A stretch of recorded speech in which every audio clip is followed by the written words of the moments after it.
We are almost done with the conferences. Next up, we're talking about Sony. Sony's was a lot to take in. There was a few trailers there that just were a lot to process, and I could not do that right after the conference. I needed to rest, so I did that. Let's talk about them now.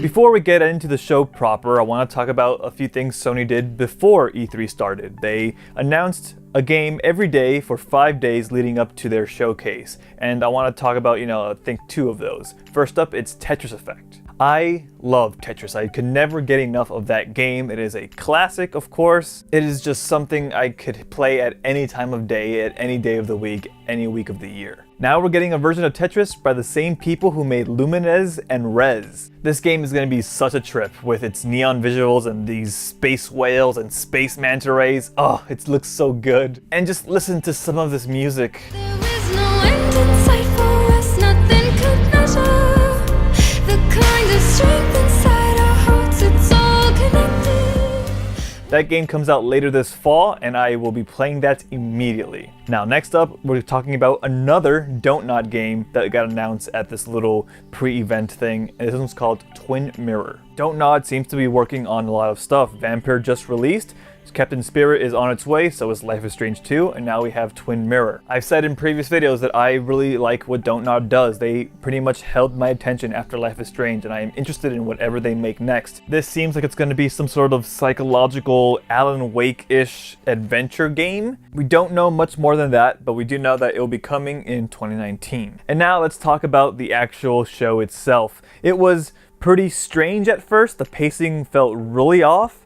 Everyone started in this church-like area with lanterns hanging in the sky and the composer of The Last of Us playing a banjo.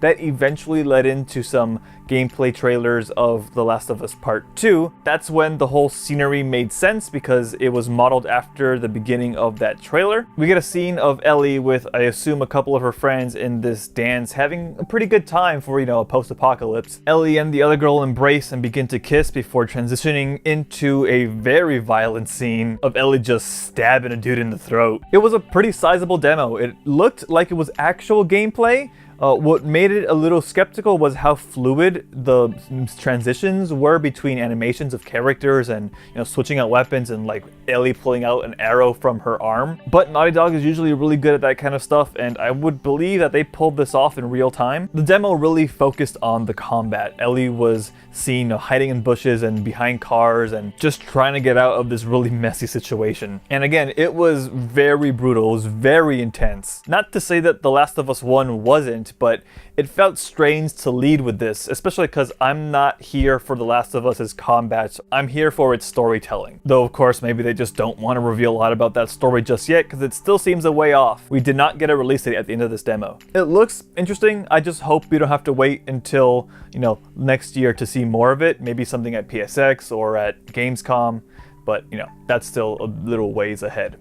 Anyway, on to the next game, which is Sucker Punch's new thing, and it's called Ghosts of Tsushima. Immediately, what struck me about this demo was how beautiful it looked. It was absolutely stunning. The large fields with the incredible draw distance where you can see the city kind of burning in the background, the grass, the flowers, it all just looked absolutely marvelous. As what I assume is the main character, this samurai guy, starts moving along and meeting other characters, I started to feel that it was probably gameplay, but maybe it won't look like this later down the road. I hope it does because it's just so goddamn pretty. It looks like it takes place in Japan during a Mongol invasion, and the impression I got from the trailer is that they're really focusing on this quick samurai-like combat. The main character immediately takes down the first foe with one blow in that really iconic samurai showdown stance. And based off the rest of the encounter, it looks like you might be able to take down enemies with one shot as well, depending if you time it right or not. If not, it still looks pretty quick. One guy went down in about 3 blows. There are some stealth segments too, including the main character going on a roof, dropping down on enemies, and chaining combos maybe. It all looked really impressive, but unfortunately, there was no date at the end of that trailer either. So we still gotta wait even longer to hear more about that. It all looked really impressive and I'm super interested in seeing more. I just, hope that's sooner rather than later. Anyway, moving on, another game. This one's a bit smaller. It's the new game by Remedy, and it's called Control. I mentioned earlier how Twin Mirror looked a little like Alan Wake in terms of vibe and mood. Well, now we have the actual Alan Wake devs making a new game. This one looks like a third-person action game with telekinesis powers, and telekinesis is one of my favorite powers of all time. It looks like you could do some really interesting things with the combat and involving, picking up enemies and throwing around objects. The setting itself looks a bit supernatural and weird, which is what you would kind of expect from Remedy. This is just another game that I guess I'm gonna keep an eye out for because it looks like something that I might enjoy. We all know that Quantum Break maybe wasn't all that good as it could have been, but I'm willing to give this a shot. That one did have a date at the end of it, but nothing specific, just 2019. So again, we're gonna keep waiting a little bit, it seems like, for the rest of the games of this E3.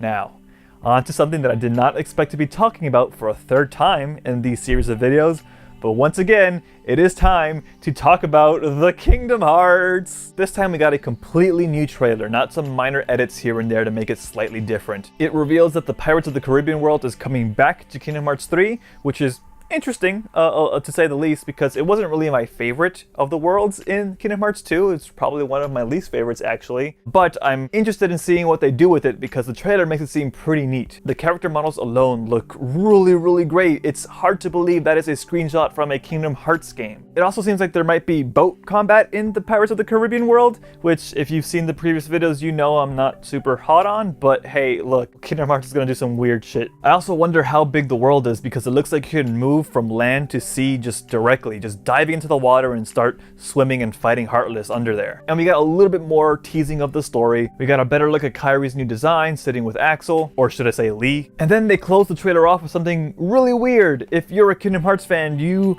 probably have just as many questions as I do right now, but they end it with Riku sitting next to the Riku replica from Kingdom Hearts Chain of Memories. What the fuck? What the fuck is Kingdom Hearts 3?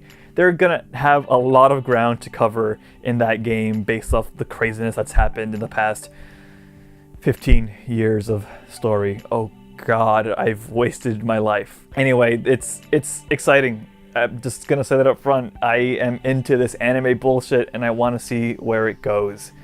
But on to something that's probably also anime bullshit considering who's making it. Let's talk about the Death Stranding trailer. God, where the fuck do I begin with this? I mean, I guess I start off with the actual beginning. It starts off with the baby in the esophagus, but it's its butt instead of its face this time. Kojima weirdness. I think this trailer showed what is supposed to be gameplay. I'm not quite sure, like the other first-party games in the Sony conference. I really couldn't gather much from this. I maybe got that Norman Reedus is a delivery man and he's walking around and having trouble doing his crazy supernatural deliveries. And then there's also something about invisible time demons who rapidly age things they touch. And maybe the baby is actually Norman Reedus, so when he dies, the baby gets aged faster by the demons and it just becomes another Norman Reedus. It was a lot to take in. Like, that was one of the main things that made me decide that I needed to wait to do this video until I had some sleep. At this point, I just kind of need to know what this game is. 3 trailers is enough. At least when Kojima did his crazy trailer stuff with the Metal Gear Solid series, we knew kind of what we were in for. Metal Gear was already an established brand of nonsense. This is something completely new, and while I'm super interested in seeing what it is, I don't know how much longer I can be on board with this incredibly confusing series of trailers. Also, weird thing, that trailer ends the same way one of the Kingdom Hearts 3 trailers ends. You have a woman on a beach, she turns around and she says, "You're too late." Kingdom Hearts 3 and Death Stranding are the same game, folks. Just You're too late.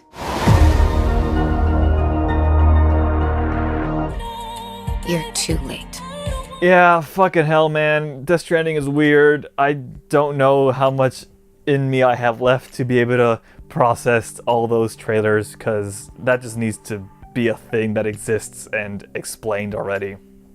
Moving on to the last game I'm going to talk about, something that's a bit more whimsical. Spider-Man. They shot off a pretty lengthy trailer with Spider-Man meeting up with a bunch of his old friends, I guess you could say. And my initial impression was just that this game looks like a ton of fun. I love Spider-Man. I want to be Spider-Man. So seeing him swinging around and beating up bad guys just really gets me excited. Just looking at it makes me feel like the combat might be a little overwhelming at first, but I bet holding a controller makes it a lot easier to grasp. That wasn't all they showed of Spider-Man though. After the showcase ended, they did have a stage demo that had a bit more of the swinging around the city aspects of the game. New York is one of my favorite places to be, and I'm curious to see how it is portrayed in this game. And come on, swinging around just looks really fun. That is pretty much the first and only word that comes to my head right now when I describe what I saw. It just looks like fun. That game is still scheduled for later this year, but September, I believe, and that is easily going to be a game that I will move some things around in my schedule to play. It looks neat, man. I'm really looking forward to that. Anyway, that is the end of the Sony conference. It was, again, a bit strange at first, very weirdly paced, but it was maybe the conference that got me the most excited about things to come. All the games they showed, or at least most of the games they showed, were things that I want to play or want to see more of. So that was cool. That was exciting, if not a bit weird in terms of structure. Anyway, we still got some more videos left. We're gonna do Nintendo, and then we're gonna do a wrap up, end of week kind of thing later down the road. So keep an eye out for that here on squeakywhale.com or youtube.com/squeakywhalevids. I've been David. I've never ended a video like that, but I'm ending it like this now. I'll see you guys later. Bye.